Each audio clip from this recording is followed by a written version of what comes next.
In the book of Genesis, it says that the sons of God came into the daughters of men. They created a hybrid offspring who are called the Nephilim, or the fallen ones.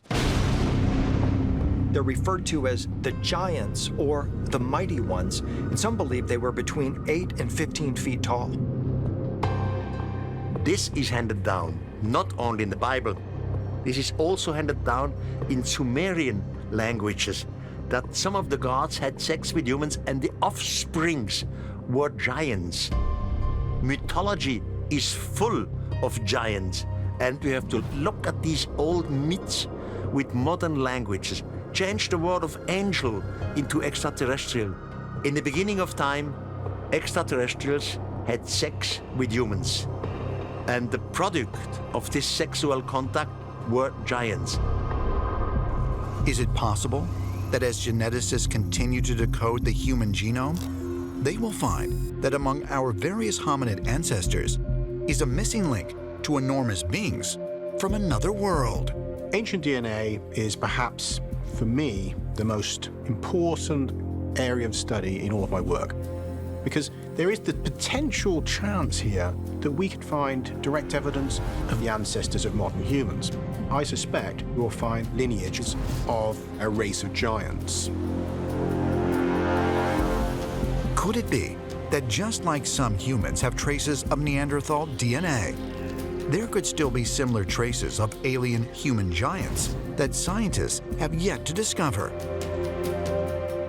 Ancient astronaut theorists believe the answer is a profound yes, and suggest further insights could be revealed in early Judaic texts, which give a curious description of the world's first man, otherwise known as Adam. The Book of Genesis, Chapter 6. Placed just after the story of creation and the generations of Adam and Eve.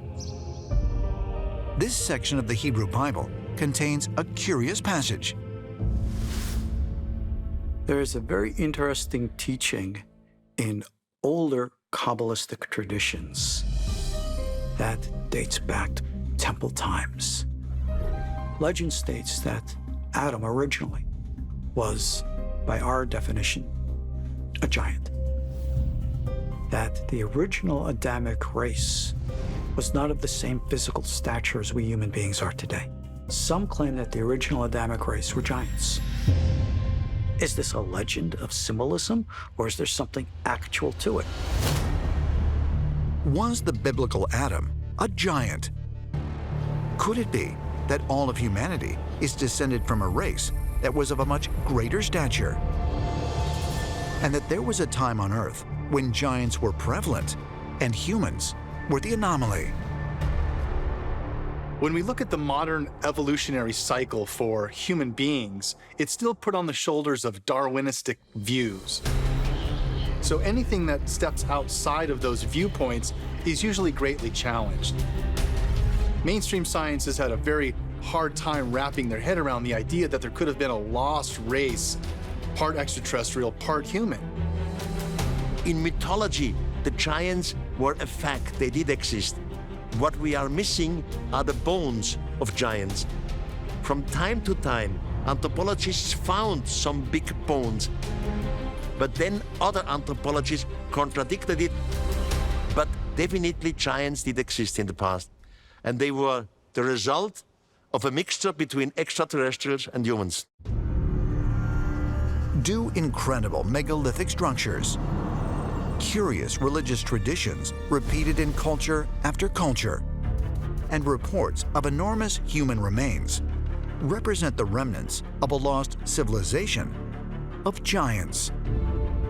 And if so, could these enormous beings have actually had a hand in the creation of humankind?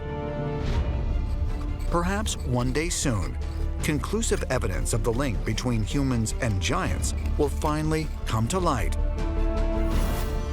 And we will discover that within the mythological tales of our ancestors lies the true history of the human race.